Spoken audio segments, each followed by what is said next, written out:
Samuel warns them repeatedly to serve God with all their heart, to serve Him faithfully. He warns them to not turn aside to empty things.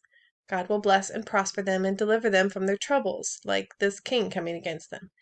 But these empty things can neither profit nor deliver them. The Lord will never forsake His people. He has chosen them. He will not lie.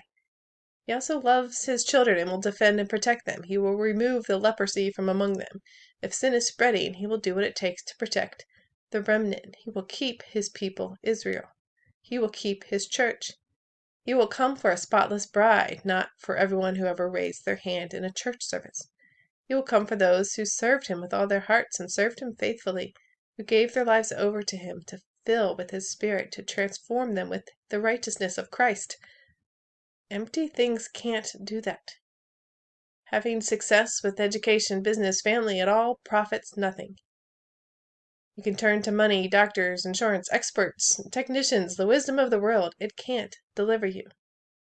They can offer the illusion of deliverance, but it's just a temporary fix and probably cause some other problem along the way.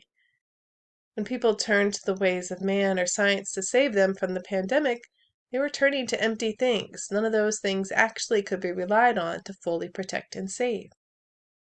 Could God be relied on? Is God reliable? Can you answer that in the affirmative? If you can't say He is reliable, then you don't know Him.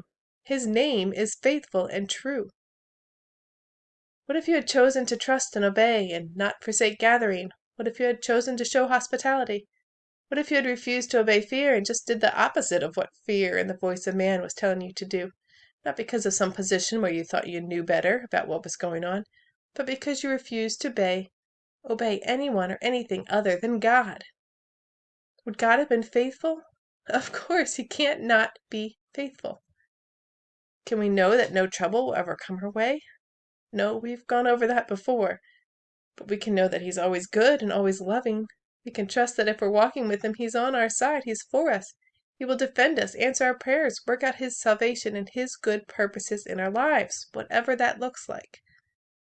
That's what we want, not our way and our decisions of what good and perfect looks like at all times. We want God's good and perfect will for us.